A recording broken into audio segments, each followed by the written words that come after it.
ہم بات کر رہے ہیں ایک ایسے ٹرک کی جس کو پورے 8500 کلومیٹر ٹریول کرنا تھا، لیکن مسئلہ صرف یہ نہیں تھا کہ ٹرک کو اتنا لمبا سفر کیسے کروایا جائے، بلکہ اصل مسئلہ یہ تھا کہ اس ٹرک میں برف کا ایک بہت بڑا بلاک رکھا گیا تھا جس کو افریقہ کے آگ برسانے والے صحرا سے صحیح سلامت گزارنا تھا۔ یعنی جس صحرا میں برف تو کیا لوہا بھی نرم پڑ جاتا ہے، اس صحرا میں اس ٹرک کو پورے 10 دن گزارنے تھے۔ لیکن چیلنج یہ تھا کہ کسی بھی حالت میں برف پگھلنے نہ پائے، اور وہ بھی بغیر ریفریجریٹر کے۔ ناظرین، یہ بات ہے 1959 کی، جب پوری دنیا کی اٹینشن ایک آئس بلاک نے گھیر رکھی تھی۔ یہ آئس بلاک 3050 kg وزنی تھا، اور اس کو دنیا کے ایک کونے سے دوسرے کونے تک پہنچانا تھا، اور وہ بھی بغیر ریفریجریشن کے۔ یعنی اس کا اسٹارٹنگ پوائنٹ تھا ناروے کا شہر موئی رانا، اور اس کا اینڈنگ پوائنٹ تھا لیبراویل، جو سینٹرل افریقہ میں ایک شہر ہے۔ لیکن آخر ایسا کیا کیوں جا رہا تھا؟ اس آئس بلاک کو اتنا دور کیوں لے جایا جا رہا تھا؟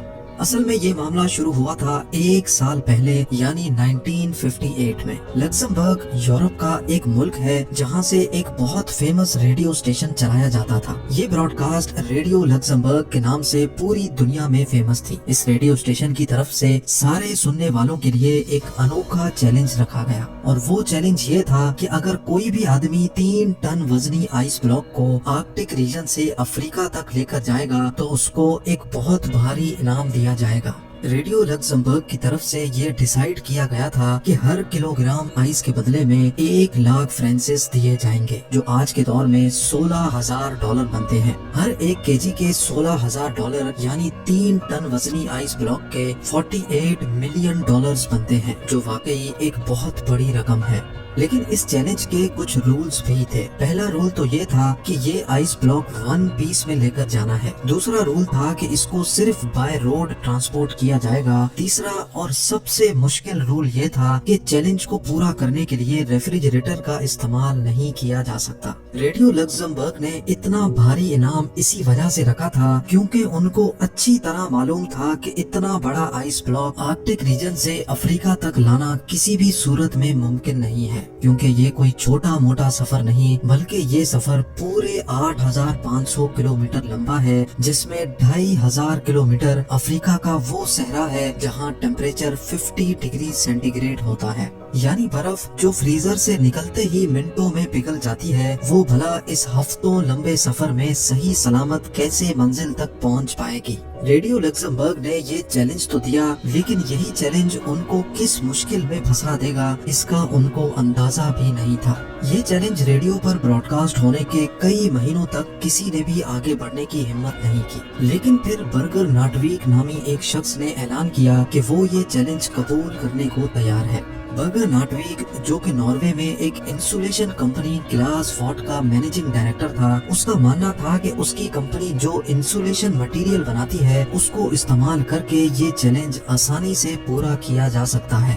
اگر برگر ناٹویک یہ چیلنج پورا کرنے میں کامیاب ہو گیا تو وہ اپنی کمپنی گلاس فورٹ اور اس کے امپلائیز کے لیے کافی ساری دولت اکٹھی کر سکے گا۔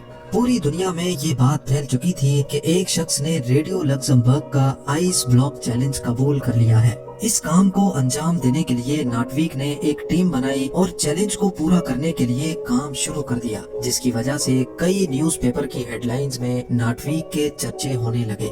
آئس بلاک چیلنج کو پورا کرنے کے لیے ابھی تک جو بھی کوشش کی گئی تھی، وہ جب ریڈیو لکسمبرگ کو معلوم پڑی تو ان کو ایک بہت بڑی رقم کھونے کا ڈر لگنے لگا، اور ڈر کے مارے انہوں نے اپنی یہ آفر واپس لے لی۔ کیونکہ گلاس فورٹ کمپنی اور اس کے ڈائریکٹر کافی زیادہ فیمس ہو چکے تھے، اسی وجہ سے ریڈیو لکسمبرگ کی آفر ختم ہونے کے باوجود بھی ناٹویک نے یہ چیلنج پورا کرنے کی ٹھان لی تھی۔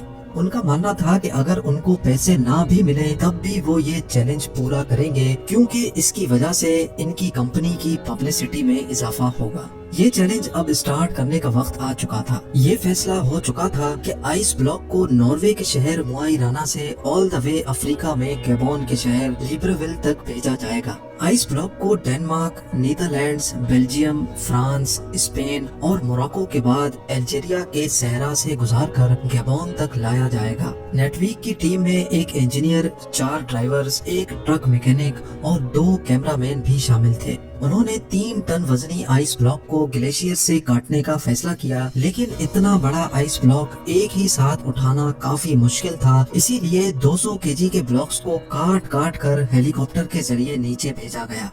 नेटवीक और उनकी मेहनत को काफी ज्यादा मीडिया अटेंशन भी मिल रही थी और इसी वजह से कई कंपनीज ने नेटवीक के इस चैलेंज को पूरा करने के लिए उनको स्पॉन्सर करना शुरू कर दिया। शेल ने फ्यूल का जिम्मा उठाया और स्केनिया ने उनको ट्रक दिया जिसमें ये आइस ब्लॉक रखा जाना था। 200 केजी के ब्लॉक्स को ग्लेशियर से नीचे लाकर दोबारा से फ्रीज किया गया और 3050 केजी का एक सिंगल ब्लॉक बनाया गया। ये ब्लॉक एक खास कंटेनर में डालकर ट्रक में लोड किया गया, जिसकी साइडों पर एक खास ग्लास वूल से उसकी इंसुलेशन की गई। अच्छी तरह इंसुलेशन करने के बाद 22 फेब 1959 को आखिरकार ये अनोखा सफर शुरू हो गया। शुरुआत का सफर तो काफी ज्यादा आसान था, क्योंकि इन इलाकों में मौसम भी काफी खुशगवार था और रोड्स भी ठीक ठाक थे। क्योंकि ये न्यूज पूरी दुनिया में फैल चुकी थी, इसी वजह से ये ट्रक और उसका क्रू जिस भी बड़े शहर से गुजरते थे, वहाँ के लोग उनका इस्तकबाल करते और नारे लगाकर उनका हौसला बढ़ाते थे। जैसे जैसे उनका सफर बढ़ता जा रहा था, उनकी पब्लिसिटी में मजीद इजाफा होता जा रहा था। जब ये ट्रक पेरिस से गुजर रहा था तो उनको वहाँ की पुलिस ने भीड़ वाले इलाकों से गुजारने के लिए खास प्रोटोकॉल भी दिया। यहाँ तक कि पेरिस के मेयर ने क्रू की दावत भी की थी। इस सफर को एक हफ्ता गुजर चुका था। माँ से पहुँचने पर ट्रक को क्रेन की मदद से एक शिप पर रखा गया, क्योंकि अब उनको समंदर का एक बहुत बड़ा हिस्सा पार करना था। समंदर के दूसरे हिस्से पहुँचने पर कंडीशंस बिल्कुल ही अलग हो चुकी थी। ट्रक अब अफ्रीका की जमीन पर आ चुका था, जहां दिन के टाइम पर गर्मी इंतहाई शदीद थी। न सिर्फ आइस ब्लॉक के पिघलने का खतरा था, बल्कि गर्म रेत पर सफर करने से ट्रक के इंजन को भी खतरा था और उनके साथ मौजूद क्रू की तबीयत बिगड़ने का भी खौफ मंडला रहा था। इन सारे खतरों के अलावा ट्रक को सिक्योरिटी थ्रेट भी था, क्योंकि जिस सहरा से वो लोग गुजर रहे थे उस इलाके में जंग चल रही थी और फ्रीडम फाइटर्स के लोग पहाड़ों में ही छुपे होते थे। वो लोग अपनी बातें मनवाने के लिए ट्रक और उसके क्रू को होस्टेज भी बना सकते थे। इस खतरे से निपटने के लिए फ्रेंच फॉरेन लीजन ने ट्रक और उनके क्रू को सहरा के कुछ एरियाज में सिक्योरिटी दी और उनको खास इंस्ट्रक्शंस दी कि कम से कम स्टॉप लेकर उनको इस सहरा से गुजरना है। लेकिन क्योंकि इस सहरा में प्रॉपर रोड नहीं थे, इसी वजह से ट्रक बार बार रेत में फंस जाता था। उनको मंजिल तक पहुंचने की जितनी ज्यादा जल्दी थी, उतना ही ज्यादा उनके रास्ते में मुश्किलात आ रही थी। हर मर्तबा जब ट्रक फंस जाता था तो उसको रेत से निकालने में क्रू को घंटों लग जाते थे। दुनिया के सबसे महंगे आइस ब्लॉक को ट्रांसपोर्ट करने का ये मिशन अब इनके गले में आ चुका था। एक तरफ फ्रीडम फाइटर्स का खौफ था तो दूसरी तरफ गर्मी ने क्रू की हालत बिगाड़ कर रखी थी और सोने पे सुहागा इस गर्मी ने ट्रक के अंदर मौजूद आइस ब्लॉक को मेल्ट करना शुरू कर दिया था। अगर क्रू यहाँ फंस गया तो ना ही उनका मिशन पूरा हो सकेगा और ना ही हजारों मील दूर से निकाली गई बर्फ बच सकेगी। सहरा से गुजरने वाले मुसाफिरों के जानवरों को उन्होंने पिघलने वाली बर्फ का पानी भी पिलाया, जो कि असल में दुनिया का सबसे महंगा तरीन पानी था। कई रातें उन्होंने रेत पर ही स्लीपिंग बैग बिछाकर गुजारी और आहिस्ता आहिस्ता मुश्किलात को फेस करते मंजिल की तरफ बढ़ते गए। आखिरकार वो इस सहरा को पीछे छोड़ने में कामयाब हो ही गए और अब उनकी मंजिल काफी ज्यादा करीब थी। पूरे 28 दिनों के सफर के बाद ट्रक, क्रू और बचा हुआ आइस ब्लॉक लिब्रेविल पहुंचने में कामयाब हो गया था। लिब्रेविल पहुंचने पर उनका भरपूर इस्तकबाल किया गया, लेकिन सबको सिर्फ एक बात जाननी थी कि 28 दिन के सफर और मुश्किल तरीन कंडीशंस से गुजरने के बाद आखिर कंटेनर में कितनी बर्फ बची है। हैरत अंगेज तौर पे जब ट्रक का कंटेनर खोला गया तो उसके अंदर का मंजर देखकर यकीन करना मुश्किल था। जी हाँ, नॉर्वे से निकलते वक्त आइस ब्लॉक 3050 केजी का था, लेकिन पूरे 28 दिनों के मुश्किल तरीन सफर के बाद हैरत अंगेज तौर पे आइस ब्लॉक का वजन 2714 किलोग्राम था। सिर्फ 11% बर्फ यानी सिर्फ 336 किलोग्राम आइस रास्ते में पिघल चुकी थी और बाकी सारा आइस ब्लॉक वन पीस में मौजूद था।